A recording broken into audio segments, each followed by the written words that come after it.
Sahabat Kompas.com, 3 anggota TNI AD yang terlibat dalam kasus kecelakaan remaja Handi dan Salsabila di Nagrek telah ditetapkan sebagai tersangka. Ketiga pelaku tersebut telah ditahan di Pom Dam Jaya dan sudah dialihkan dari kesatuan asalnya. Atas kasus ini, mereka terancam terjerat pasal yang berlapis. Di antaranya Undang-Undang Nomor 22 Tahun 2009 tentang Lalu Lintas dan Angkutan Jalan Raya pada pasal 310 dan pasal 312.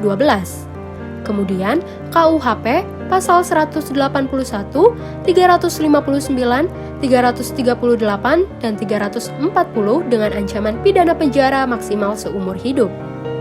Padahal, kalau mereka tidak membuang korban ke sungai, bagaimana konstruksi hukumnya?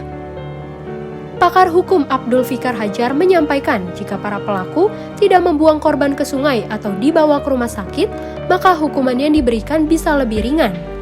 Para pelaku akan dikenakan pasal 359 KUHPM tentang kelalaian atau ketidaksengajaan yang menyebabkan kematian orang lain dengan ancaman pidana penjara maksimal 5 tahun. Jadi sangat mungkin kalau tadinya orang belum meninggal ya ketika ditabrak, kemudian sengaja dibuang oleh dia meninggal. Nah, jadi bergeser tuh pasalnya itu ya dari 359 ya karena kelalaian menyebabkan kematian orang lain bisa bergeser menjadi 340, 338 atau 340 ya dengan sengaja membunuh orang lain ya kalau bisa dibuktikan umpamanya waktu ditabrak itu belum meninggal gitu. Ya, kalau ditabrak belum meninggal maka kelalaian itu menyebabkan kematian dan itulah yang kemudian bisa dikualifikasi sebagai pembunuhan gitu. Ya, dengan membuang itu apalagi ada pengetahuan ya atau ada kesadaran bahwa dia belum meninggal ya, korban belum meninggal atau belum mati, maka itu bisa dikualifikasi sebagai pembunuhan. Kalau mereka mengurus, ya itu cuma karena kelalaian yang menyebabkan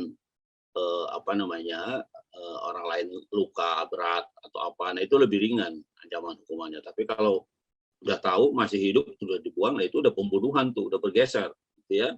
Bukan karena kelalaiannya lagi, tapi dengan sengaja melakukan perbuatan yang menyebabkan kematian orang lain. Sebelumnya, 2 remaja, Handi Saputra dan Salsabila, mengalami kecelakaan di Nagrek, Kabupaten Bandung, Jawa Barat pada 8 Desember 2021. Setelah insiden tersebut, Handi dan Salsabila hilang misterius. Berselang 3 hari pasca kejadian itu, kedua jasad korban ditemukan di aliran sungai. Jasad Handi ditemukan di aliran Sungai Serayu, Banyumas, sementara jasad Salsabila ditemukan di Desa Bunton, Cilacap.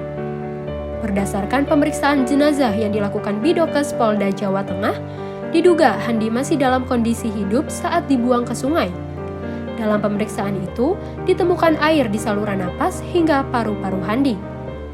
Sementara itu, Salsabila diduga sudah dalam keadaan tewas saat dibuang ke sungai. Pelaku pembuangan kedua jasad tersebut diduga merupakan anggota TNI Angkatan Darat, yakni Kolonel Infanteri P, Kopral 2 DA, dan Kopral 2 Ahmad.